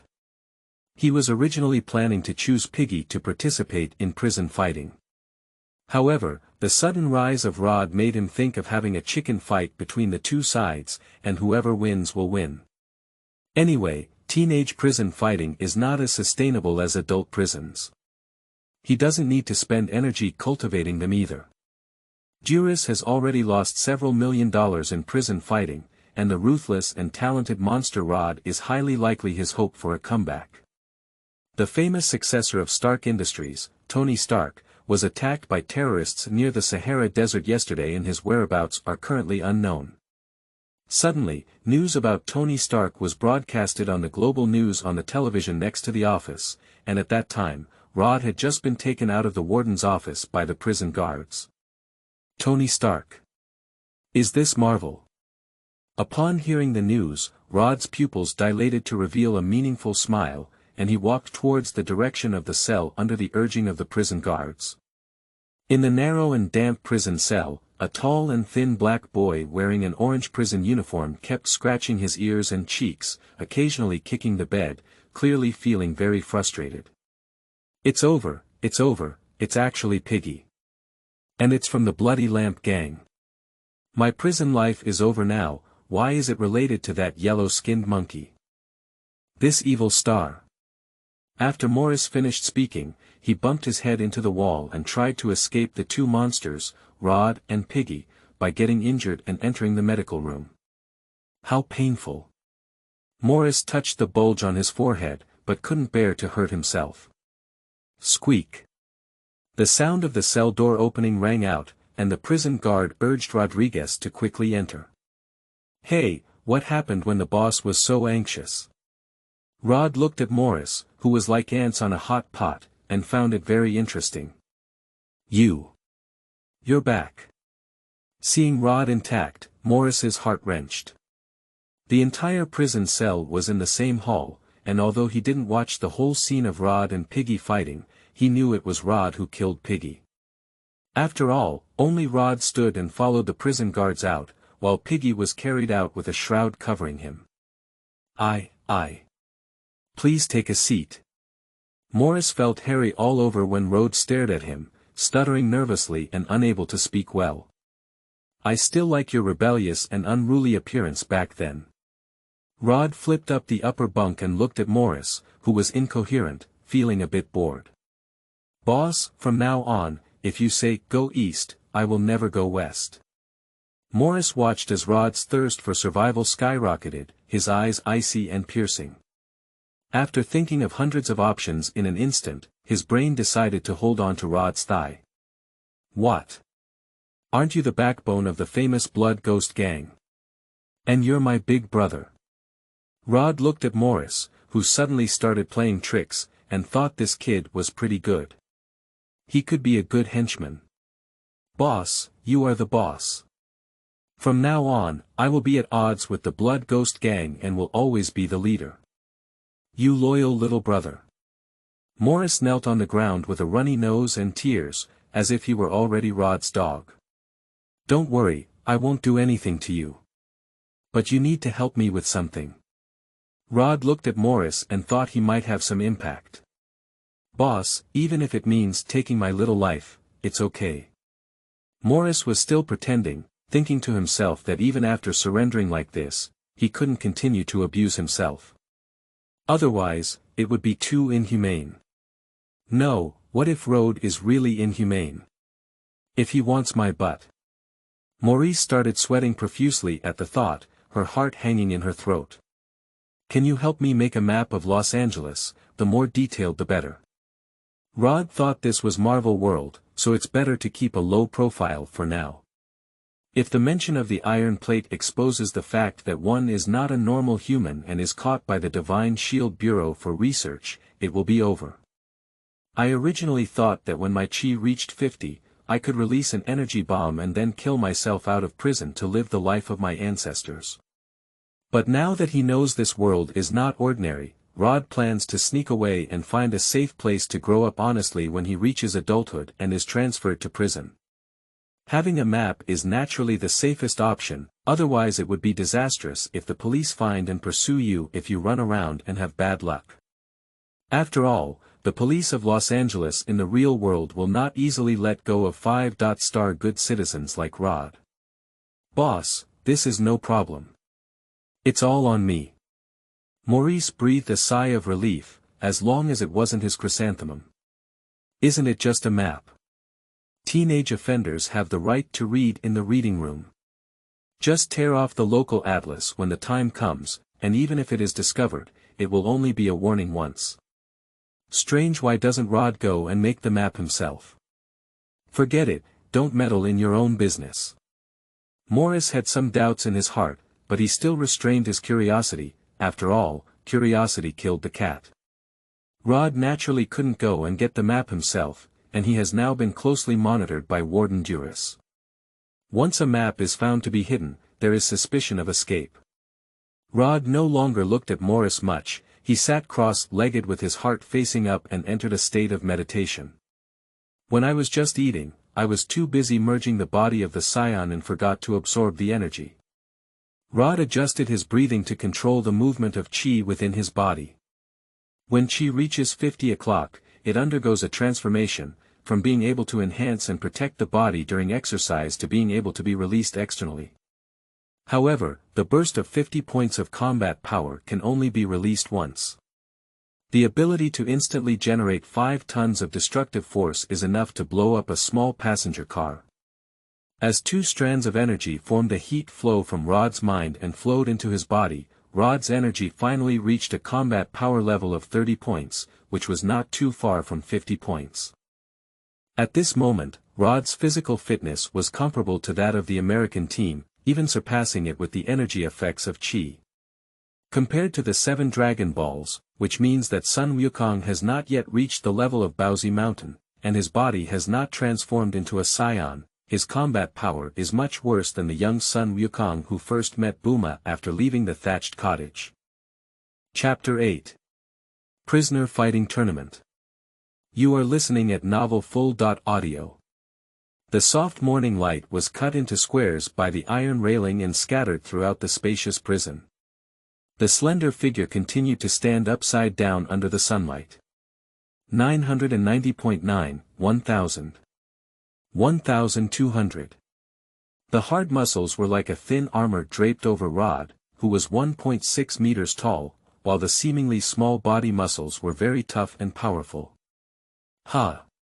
Rhode exhaled a mouthful of turbid air, and the temperature dropped as autumn approached. The heat on the body forms a faint white mist. In just 3 days of training, the physical combat power has reached 4. The chi has also reached 40 o'clock. It's almost there. Rhode stretched out his body, making a crisp sound from the friction between his bones. The chimerism of human and Saiyan genes seems to have completely stimulated the ancient dormant power in Saiyan genes. In just about a week, Rhode went from a powerless high school student to a ruthless prison bully. And now, as long as there is sufficient food, there is no bottleneck in improving physical combat power. Rhode. Warden Duras has something to do with you. The prison guard with a slightly plump appearance opened the independent cell door and signaled for Rhode to come out on his own. In the spacious warden's office. Duras cut off the cigar head and sniffed the fragrance on the cigar, while on the table in front of him was a letter sealed with gold borders. Warden, Rhode has brought it. The prison guard knocked on the office door and Rhode waited quietly in front of the door. Come in. The prison guard opened the door for Rhode to enter on his own, while he habitually closed the door and left. Rhode, the California fighting tournament has already begun. We're leaving today, I have to remind you. If you don't risk your life, you'll die. Duras looked at Rhode, who was not nervous at all, and felt that this kid was too big. You should know that even teenage prison fights are very cruel, and those criminals may be naturally violent rugby players, tall monsters adopted by psychopaths and murderers. Duras doesn't actually have much confidence in Rhode, a strong and ruthless skinny monkey. I thought if he could win the preliminary round, I would bet again. I will only take their lives. Rhode grinned cruelly. In a secluded villa in the suburbs of San Francisco, it is surrounded by a tall cement wall, separated by a steel fence. On one side, various luxury cars were parked, and upper-class people in various suits and leather shoes walked gracefully towards the luxurious entrance. On one side were various buses wrapped in iron nets parked, and one by one fierce and vicious people were handcuffed by iron chains under the supervision of prison guards, walking towards the narrow and dark underground passage. Hey, why is there still a monkey participating this year? Are all your juvenile delinquents under 14 years old? Pray not to encounter me, otherwise I will explode your chrysanthemum on the spot. A strong young black man with a height of 1.9 meters was tied to an iron chain, and he was originally a favored rugby player. However, he was born with violence and couldn't resist his beastly desires. After hitting the coach seriously with drugs and high heels, he was forcibly locked up in the juvenile detention center. You're right, we better not encounter it. Rhode watched with pity as the taller black prisoner passed by and walked towards the basement. After all, these weak humans could only cover up their own weakness through bravado. It's your turn. The majestic prison guard came to Rhode and untied his ankle chain attached to the car. Oh my goodness, I really don't know who you offended. I sent you here to suffer. The prison guard looked at the skinny Rhode with a puzzled expression in his eyes. The luxurious villa is adorned with various precious artworks, and the long tables in the hall are adorned with various delicacies and desserts. The waiter wearing a butterfly mask carried the precious wine on the tray with one hand for the wealthy people to taste. Hey! Isn't this Warden Duras?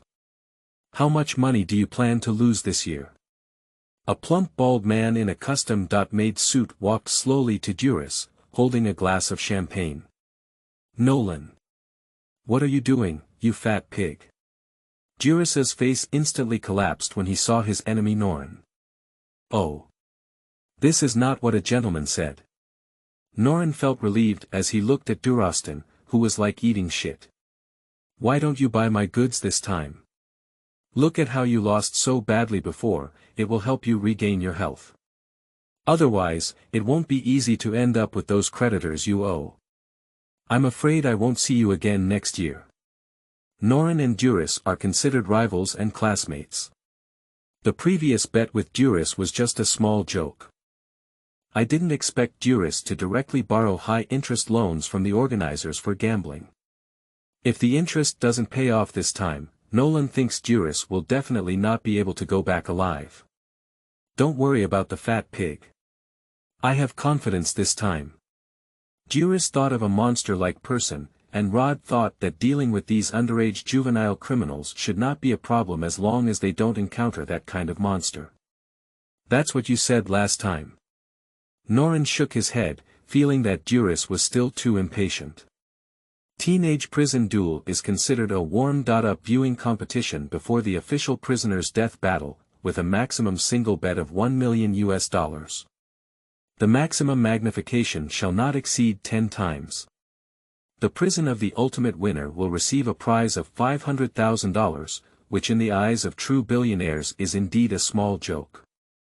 So it doesn't attract the attention of real billionaires, it's just a warmed-up event for prisoners' death fights.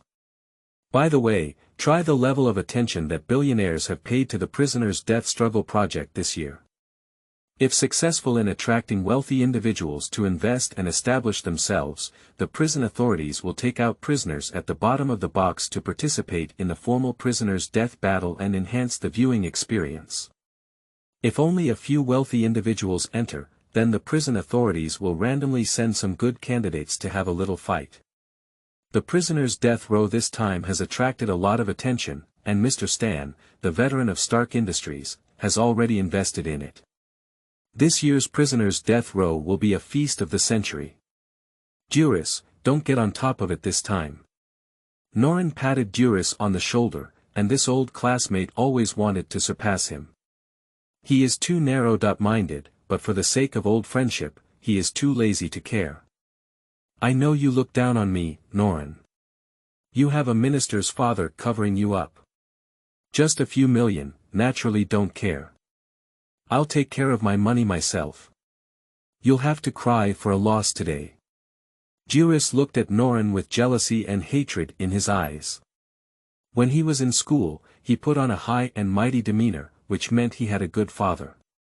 If it weren't for the competition with Norrin last time, Duras wouldn't have owed the Cox family a high-interest loan. Okay. Norrin took a sip of champagne, and he really couldn't talk to this guy Duras. It feels like being born in opposition. Hey, are you having another conflict? The elegant and tall man walked up to Norrin with great grace in a straight custom-made suit. Who should I be? It turned out to be Colonel Bim. Why are you looking for candidates for General Ross's experiment again?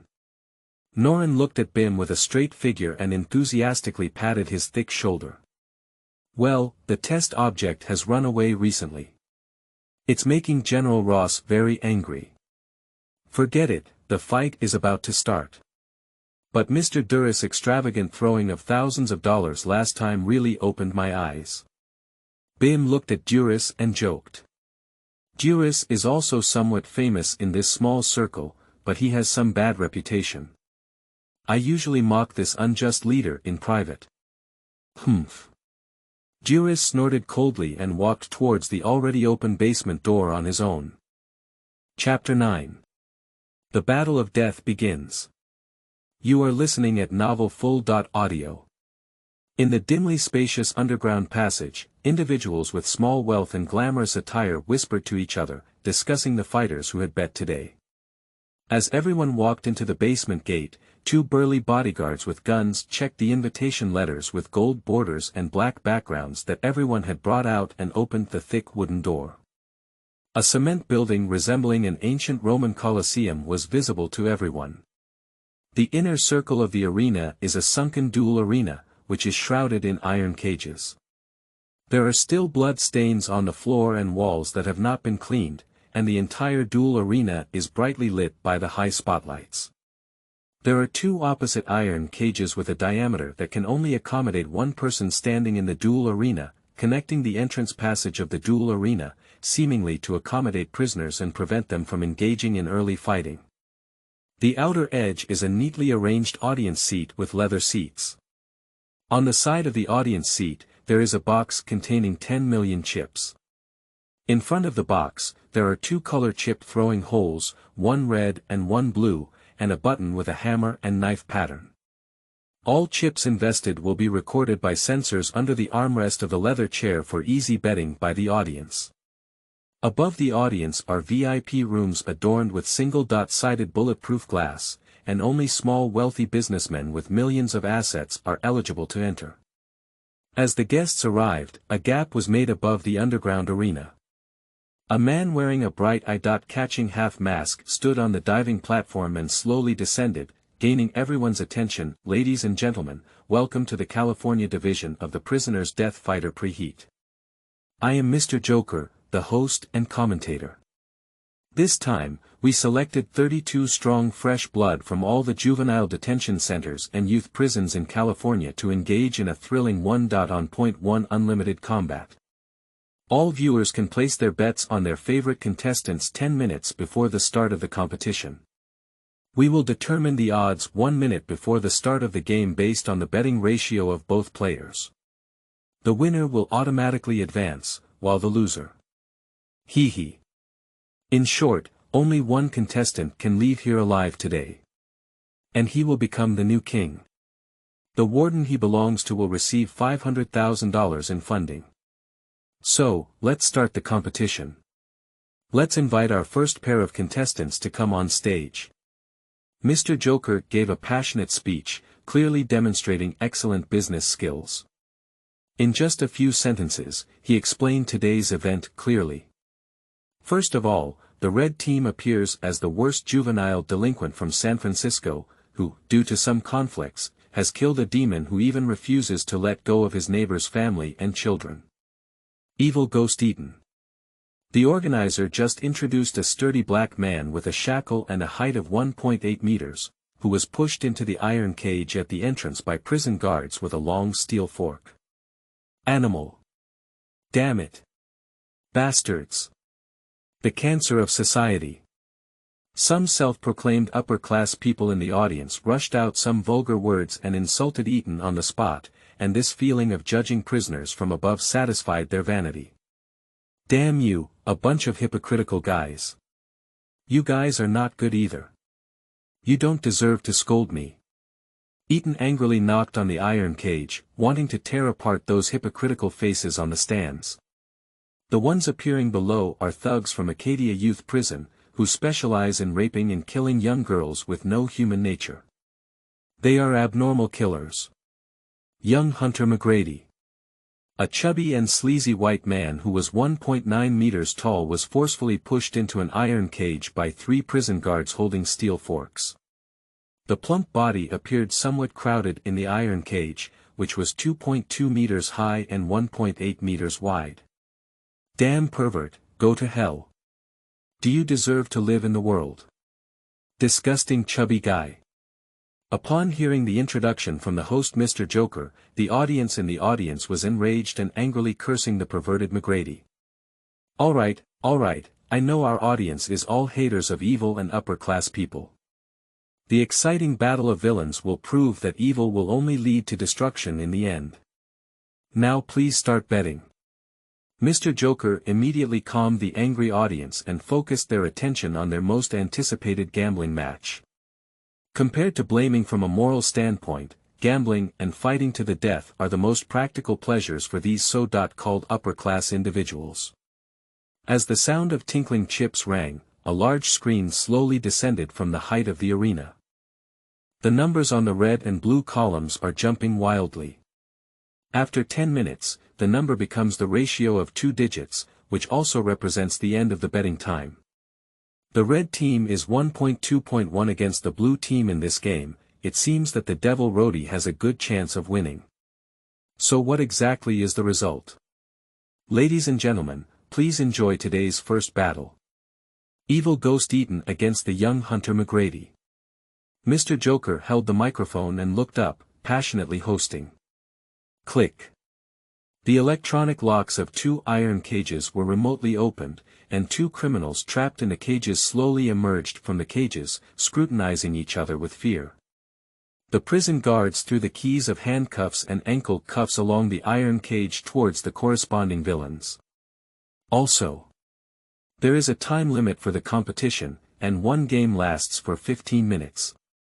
If it exceeds the time limit, the criminals will forcibly engage in a fight. Mr. Joker pretended to be kind and reminded the villains in the duel arena to quickly resolve the battle. The nigger killed that fat pig. the chubby guy killed that nigger. Some audience members who had placed heavy bets in the audience shouted excitedly. Eaton, a black man over 1.8 meters tall, cautiously picked up the key and untied the iron shackles on his body, then clenched his fist and moved step by step towards the chubby white McGrady. "Listen, fatty pig, you have to lie down and go back today." Eaton looked at the chubby McGrady and felt that with his skills, he should be very confident. "Dead nigger, die for me." At the same time as Eaton, McGrady released the iron shackles and directly punched Eaton's forehead. Eaton found Gigi and dodged his fist, then quickly punched McGrady in the abdomen. Hardware. A dull thud sounded, causing a wave of fat on McGrady's belly. Looking at McGrady intact, Eaton felt as if he had hit rubber with just one punch. The skin of this white pig is really hard. Eaton frowned and felt as if he had just grown up. The strength of this fat pig was not average. "Blackie, your fists are so soft." McGrady looked at Eaton provocatively, as he had an unusual physique since childhood. Due to his poor family, his parents divorced, and his father abused McGrady every day, which gradually led him to become abnormal. In order to regain his missing love, he treated his young daughter as a doll to satisfy his curiosity. The white pig is seeking death. Eaton was already an extremely angry person, and when he was hit by McGrady, he immediately lost his sanity and punched McGrady. And McGrady easily blocked Eaton's attack with his strong and sturdy defense, and took advantage of the interval between Eaton's attack rest to punch his head. Pop. A crisp and loud collision sound rang out, and Eaton was punched on the forehead, momentarily falling into a state of unconsciousness. McGrady pursued the victory and punched Eaton in the head again. Eaton's nose began to bleed, and it was obvious that 2 heavy punches had just caused him a concussion, while McGrady's hammer-like fist continued to hit Eaton's head. Pop, pop, pop. Eaton gave up his flexible physical advantage due to anger. As a result, he was constantly bombarded in the head with McGrady's fist. Eaton's head was quickly covered with wounds of varying sizes under the attack of McGrady's hard fists. With McGrady's 8th punch hitting Eaton on the head, Eaton could no longer support his dizzy body and collapsed to the ground. At this moment, his face was covered in blood and his head was swollen like a pig's head. Pooh! Fat McGrady spat at the meal. His body muscle structure is different from that of ordinary people, with thick and dense fat and tough muscle fibers that can handle over 70% of any impact force. Eaton's stormy phone attack ultimately landed on McGrady, causing the effect to be like someone massaging him. Dead nigger. Money is dead. Eaton watched as he struggled to get up on the ground and jumped with his elbow, hitting him in the waist. With a click, Eaton's waist twisted in a strange shape and vomited out a mouthful of thick blood, fainting. The breath is slowly fading. Oh my, Mr. Eaton, who is highly regarded by the audience, actually lost to our young Hunter McGrady. This is really surprising. Indeed, one cannot judge people by their appearance. Mr. Joker looked at the bloody and cruel scene on the arena and said with regret. Mad as a dead nigger, damn it. It's not worth it. Juris cursed loudly from his seat, and in the first match, he threw $50,000 to Blackhead Eaton, but it turned out to be black. Fatty pig, well done. On one side, Nolan looked at McGrady on the field and shouted, clearly winning. This makes Juris so angry that his teeth itch. I wish I could run over and give him 2 big mouths to eat. So next, may I ask if our Mr. McGrady will continue with Lean Chan? A successful Lean Chan can give you a chance to rest in the air. Mr. Joker looked at McGrady intact with a meaningful smile. Come on. I want you hypocritical bastards to see my true strength. McGrady's adrenaline surged after receiving a blood test, giving him a feeling of invincibility in the world. So the next ones to appear are thugs from Los Angeles Youth Prison, monsters who rescue and kill robbers before robbing again, and fierce men who take off one leg of the school bully. Punisher Rhode. Mr. Joker suddenly became passionate as he looked at the introductions on the list. Rhod's record in battle is nothing but that of an evil hero who uses violence to control violence, and such a person is highly respected by him. He should be a strong and charming young man. Mr. Joker fantasized. Chapter 10. Surprise Eyes. You are listening at Novel Full.audio.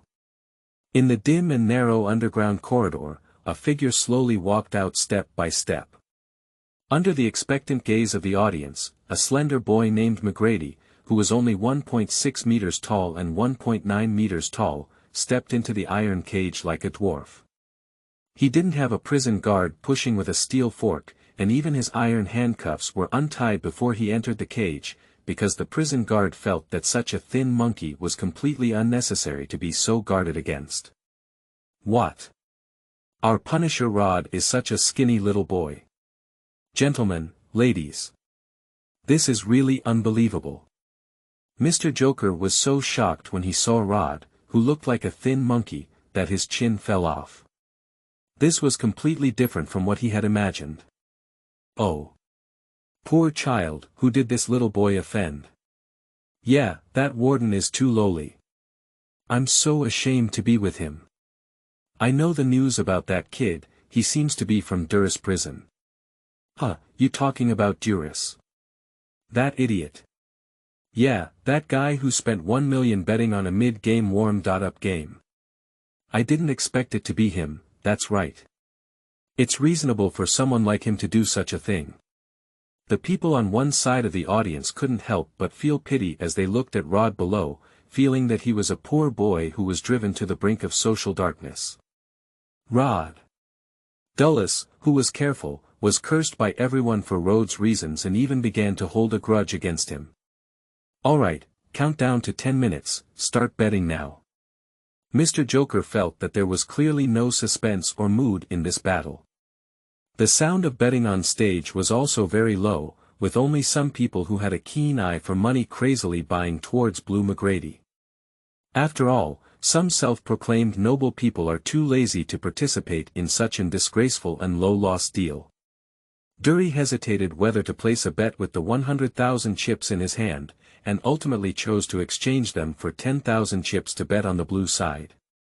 He had some confidence in Rhode, but seeing McGrady's strong body that was not afraid of punches, he still felt that Rhode might lose. 10 minutes later, the numbers on the big screen began to jump and quickly fixed on a scale of 1 to 10. Wow! It seems that there is no suspense left in this competition. Let's pray that the young Hunter McGrady can be very kind and act lightly. Mr. Joker shook his head regretfully, because this disgraceful battle made him feel like he didn't have any of the pleasure of the villains fighting. Hey, kid. You look good. Let me remember those cute toys. I can't help but want to explode your chrysanthemum. McGrady walked up to Rhode's iron cage and grabbed it, looking at the handsome Rhode with a lewd expression as he licked his mouth. He wanted to play with a skinny boy. I'm going to stuff your head into your butt. Rhode looked at McGrady coldly, his body full of evil energy and his eyes like demons in hell. Damn it. I'll torture you hard. McGrady must have been startled by Rhode's fierce gaze and angrily slammed the iron cage to protest. It seems that Mr. McGrady can't help but want to tear up the lovely Rhode. So, let's start the competition. Mr. Joker couldn't bear to turn his head and didn't dare to look any further, but it was his job to explain that he still had to watch McGrady tear Rhode apart with his own eyes. Oh. Oh my goodness, I dare not even look. What's wrong with this? I think it's the most exciting. Some of the audience on stage have some conscience, while others are very interested. I want to see the scene of fat pigs slaughtering dwarves. Click. The iron cage that trapped Rhode was opened, but what appeared to be the cage protecting Rhode to everyone was the shackles that sealed the ferocious beast. Young ladies, I want to play with you well. McGrady stood in front of Rhode as if a bear was staring at a deer. He grabbed Rhode with both hands, imagining playing with Rhode like he did with those real Barbie dolls. Bang! Rhode punches with one hand and has a basic explosive power of 400 kilograms at 4 points. At a terrifying punch speed, it hit McGrady's plump belly like a shell. McGrady's physical fitness is around 2.6, coupled with his unique impact reduction characteristics. Rhode's punch hits McGrady, causing an effect of 1.2 combat power. The damage caused by McGrady is equivalent to being hit hard by a wooden stick, with a slight pain but not causing much damage. Unless the opponent's combat power reaches 5.2 or above, it is impossible to truly defeat McGrady. Kid, you have good strength. You're much more powerful than that nigger. McGrady watched as the short Rhode rubbed his stomach, but he had already trapped Rhode in the cage. As long as he can't run away, he can be blocked alive. Interesting. You're not a normal person. Rodriguez just felt like he hit the rubber ball with a punch, and there was actually a recoil coming in. Kid, you're not ordinary either. McGrady looked at Rhode with a light and indifferent demeanor, as if he had just casually probed, and began to be wary of him. He hardly ever experienced any impact that made him feel pain from childhood to adulthood. Even if he was hit with a baton by the police, he only felt a gentle hammering sensation. But Lord, such a skinny monkey-like guy, can make him feel pain. It's been a long time since I had a good fight. You're a good sandbag. Rhode freely stretched his body and did some stretching exercises, but he had no intention of using the power of his breath for the time being. The characteristic of the Saiyan people is that they become stronger during the Vietnam War. Only through evenly matched battles can they stimulate their genetic potential to break through physical limitations and quickly absorb energy to enhance their combat effectiveness. Dead yellow-skinned monkey, I'm blocking you now and I'll see how you hide. McGrady no longer underestimates Rhode and officially starts treating him as an opponent. Ha! Back off. Rhode unleashed 2 wisps of energy and instantly unleashed 14 points of combat power. Push McGrady away with one palm. McGrady, with a plump body weighing 200 to 300 pounds, moved a few meters and sat on the ground, feeling a bit confused. What just happened? McGrady was pushed a few meters away. Oh my goodness, Rhode. It's unbelievable. The clown on the hanging platform was mentally prepared for Rhode's murder, but this strange scene made him dumbfounded. McGrady, sitting on the ground, felt unreal as he watched Rhode emerge from the cage. Because the moment when Rhode pushed him away just now was an illusion. Dead fat pig. That same sentence. I'm going to stuff your head into your butt. Rhode walked steadily, each step on the ground with a rising sense of war. Bloodthirsty and aggressive, their eyes were fixed on McGrady as if they were looking at prey. Rhode's calf muscles exerted force and left a trail in place, instantly approaching McGrady with his entire leg whipped towards McGrady's forehead. Pop. The whip leg made a loud impact sound, and McGrady felt as if he had been hit by a belt, with a burning pain in his face. Damn it. I'm going to tear you apart. The pain caused McGrady's adrenaline to surge, and anger occupied his brain. McGrady swung a heavy punch at Rhode's one-handed head, but he was easily dodged by Rhode's side, and a jab hit McGrady's side waist. McGrady had fat on both sides of his waist, rolling like waves under Rhode's jab attack to release his force, enough to knock out a boxer's punch without causing too much damage to him. Damn monkeys can only hide. McGrady roared angrily, and the punch he had just given him was causing him pain again. The feeling of being passively beaten and unable to effectively counterattack made him very humiliated. Hee, what can you do to me while standing still? Rhode grinned, and the energy of 40 points of combat gathered on the soles of his feet, firmly grasping the ground. Stinky monkey, I didn't expect you to be really stupid. McGrady pounced on Rhode with a bear, trying to pick him up and squeeze him alive in his arms. What's going on? It's so heavy. McGrady hugged Rhode's fat and submerged him, but he exerted all his strength and found that he couldn't shake him at all. You want to crush me? It's interesting. Rhode hugged McGrady with his backhand, and 40 points of combat energy were added to his hands. 4 tons of pressure were concentrated on McGrady's waist, and McGrady's body seemed to be squeezed between two off-road vehicles. "Let go of me! Let go of me!" McGrady panicked, and his waist was tightly locked by Rhod's hands like iron pliers, constantly tightening. The immense pain from his waist made him feel the despair of imminent death. "Explode me!" Rhod's hands suddenly exerted force, and McGrady's plump body exploded like a squeezed water ball. Intestines and internal organs scattered all over the ground, and McGrady was forcefully cut in two by Rhod's waist. The blood bursting from McGrady covered Rhod's entire body, and at this moment, Rhode looked like a demon emerging from bloody purgatory. "I originally wanted to have fun with you and insisted on playing this kind of trick with me.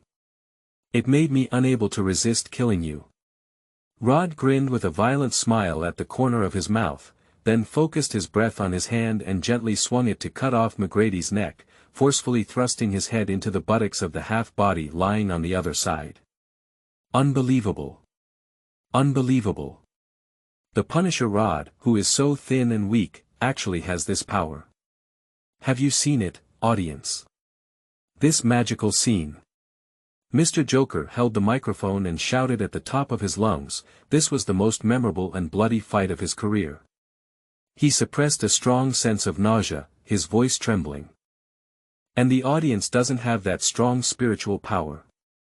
Directly vomited out in disgust by this brutal and bloody scene. "Oh my goodness, I have to make a deal with him." Bim stood up excitedly.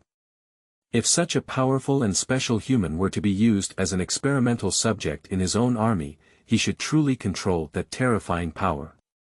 "All right, Mr. Bim. It's not yet the final stage, don't get excited." Norrin looked at Rhode on the field with a stinky face. He had just bet $200,000 on McGrady and lost all his money. He was very dissatisfied with this guy who played the role of a pig and ate tigers. "Damn it, if I had known earlier, I wouldn't have changed it." Juris regretted looking at the formidable and terrifying Rhodden, with a 1 to 10 odds. Based on the terrifying power that Rhode has shown so far, it is estimated that the odds for the next few games will be very low. He borrowed a total of $500,000 to participate in the prisoner's death fight this time, and now he is betting all on Rhode. Even if he receives a prize, he may not necessarily make a profit. The high-interest loans have now doubled, and Juris owes the Cox family a total of $2 million. It's going to be liquidated before it's even due next month. However, as long as he gets a fake match in the end, I still have a chance. Juris touched his chin and began to have a crooked idea.